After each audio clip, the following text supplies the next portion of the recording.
Assalamualaikum warahmatullahi wabarakatuh. Hari ini kita akan membahas tentang materi akidah akhlak ya. Tanpa terasa hari ini materi akidah akhlak sudah pertemuan terakhir. Dan selanjutnya saya akan buat konten khusus untuk mata kuliah moderasi beragama. Karena ada 6 lagi.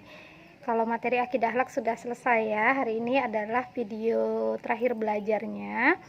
Dan mungkin di semester depan kalau ada lagi kita akan bahas kembali tentang akidah akhlak.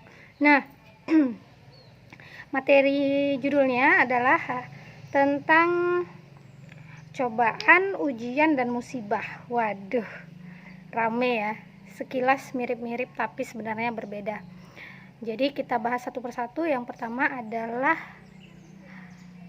cobaan. Cobaan dengan cobain beda ya. Oke.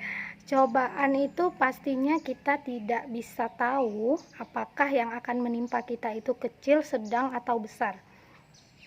Kenapa Allah harus memberikan cobaan? Karena agar kita dapat mengetahui apakah diri kita ini mampu atau tidak untuk bisa melakukan akhlak mahmudah.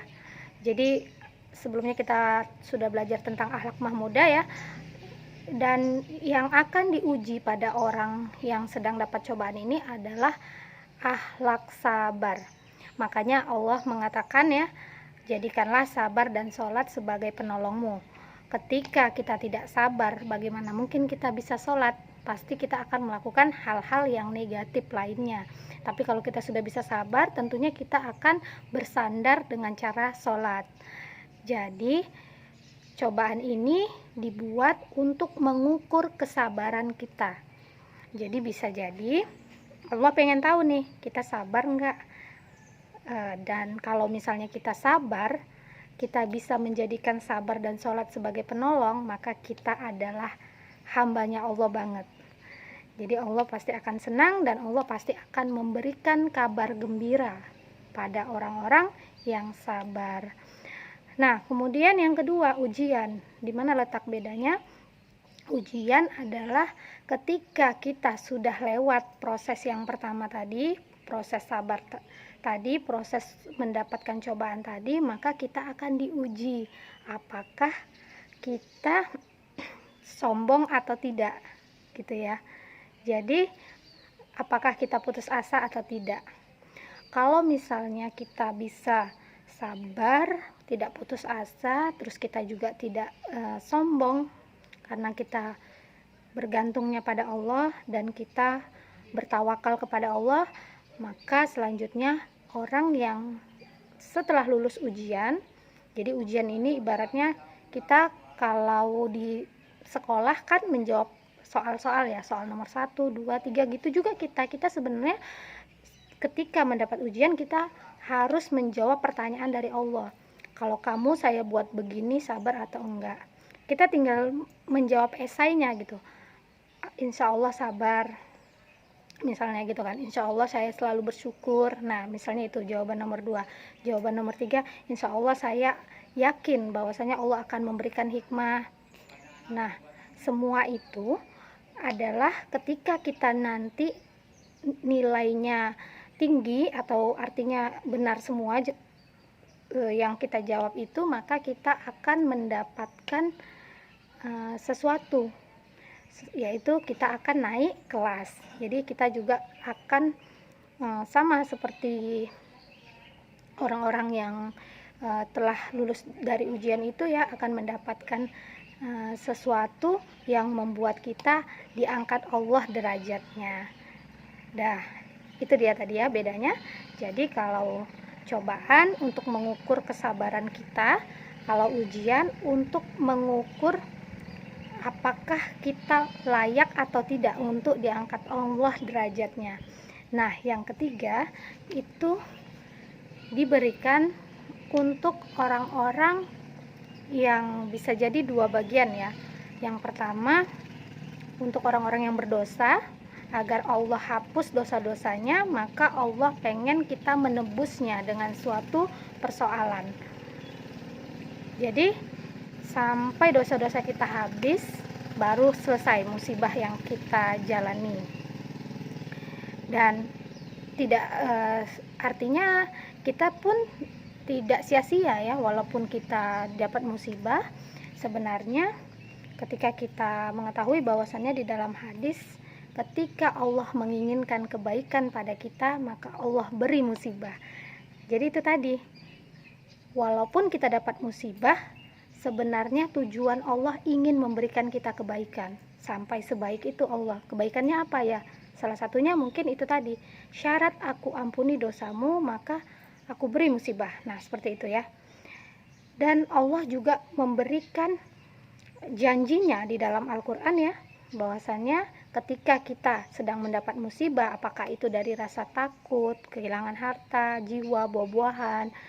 Nah, di ayat selanjutnya itu dikatakan bahwa berikanlah kabar gembira bagi orang-orang yang sabar. Nah, jadi ketika kita sudah sabar dalam tertimpa musibah tadi, kita pun akan mendapatkan kabar gembira, dosa kita dihapuskan, dan tentu kabar gembira selanjutnya adalah hikmah. Hikmahnya itu kita pasti akan mendapatkan sesuatu hadiah setelah kita diambil semua, misalnya segala sesuatu yang kita senangi, apakah itu harta benda kita, apakah itu keluarga kita mungkin ya, apakah itu jabatan kita. Kita sabar, terus kita semakin dekat sama Allah, kita tawakal pada Allah, maka musibah itu tidak ada yang selamanya.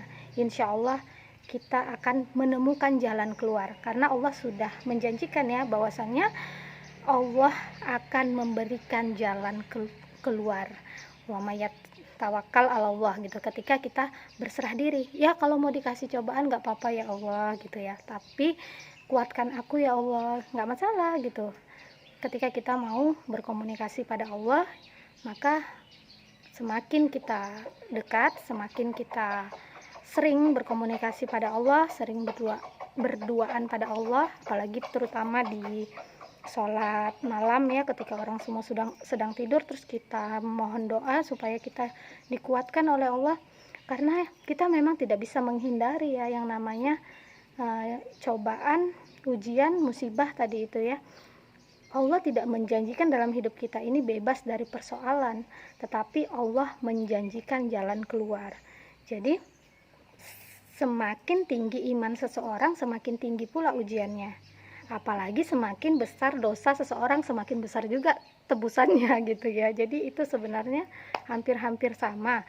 Justru kita takut kalau misalnya kita nih udah sadar kita ibadahnya sedikit, tapi kita nggak dapat cobaan, kita tidak dapat ujian, kita tidak dapat musibah.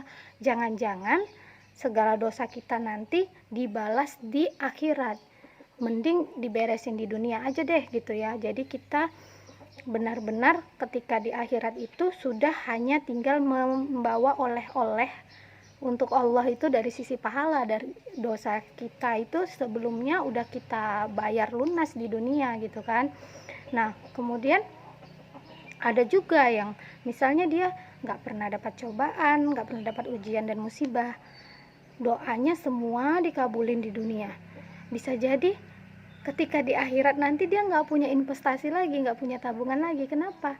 Kamu kan udah minta di dunia. Nah sampai sebegitunya kita harus positif ya. Ketika kita misalnya belum Allah kabulkan doanya, kita tidak boleh berputus asa, karena banyak juga nantinya yang akan mungkin menyesal gitu. Kenapa ya aku tuh dapat sedikit hasilnya gitu.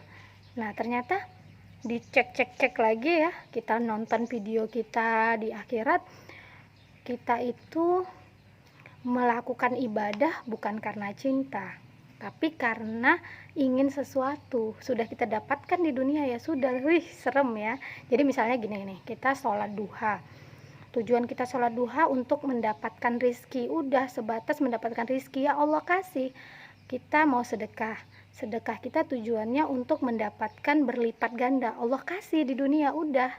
Di akhirat kita nggak punya lagi dong, namanya kita udah habisin di dunia ya. Nah, tapi bukan berarti juga kita tidak mau berdoa untuk kita bisa menikmati hasil dari doa kita, karena kita juga pengen ya bahagia di dunia, bukan hanya di akhirat. Itu sebabnya kita selalu berdoa, Rabbana atina fid dunya hasanah wa fil akhirati hasanah wa qina azabannar. Ya Allah, berikan kebahagiaan dunia dan akhirat, dan fokuslah pada akhirat. Insya Allah ketika kita fokus pada akhirat, maka kita tidak akan sia-sia di dunia, dan mudah-mudahan segala amal kita benar-benar Allah berikan balasannya di dunia dan akhirat. Jadi kalau kita misalnya terlalu yakin, tetapi sebenarnya kita juga harus waspada ya, jangan sampai kita jadinya melakukan ibadah itu hanya untuk kepentingan dunia, tetapi lakukanlah ibadah itu juga untuk investasi di akhirat. Ya Allah, semoga aku nanti bisa beli rumah di akhirat misalnya. Ya Allah, aku semoga nanti bisa mendapatkan ya segala hal, apapun itu niatkan juga untuk di akhirat, bukan hanya untuk di dunia. Semoga dengan adanya materi ini kita dapat memahami ya bahwa segala bentuk apakah itu cobaan, ujian, musibah, masing-masing beda proses dan beda ini rasa ya, beda rasa yang dirasakan maksudnya ya. Namun dia hasilnya tetap sama, tetap sama-sama Allah berikan kabar gembira, tetap sama-sama Allah berikan hikmah, tetap sama-sama Allah berikan kebaikan di dalamnya apabila kita mampu mengambil pelajaran, apabila kita mampu memetik hikmah. So, nikmatilah yang sedang mendapatkan musibah. Alhamdulillah, katakan seperti itu, dan katakan yes, saatnya berdoa, karena ketika kita dizolimi maka kita akan dikabulkan doa-doanya. Ketika kita mendapat ujian, fokus jawab satu persatu apa yang sedang Allah pengen dari diri kita. Semoga kita bisa dapat nilai terbaik, terus kita naik kelas. Dan begitu juga ketika kita dapat cobaan, nikmati rasa sabar, nikmati prosesnya. Insya Allah kita akan bisa melewatinya dengan penuh hikmah. Oke, demikian. Semoga dalam 15 kali pertemuan di Akidah Akhlak ini dapat menancap dalam diri kita, akidah kita semakin kuat, akidah kita semakin kuat dan akhlak kita semakin baik. Demikian, assalamualaikum warahmatullahi wabarakatuh.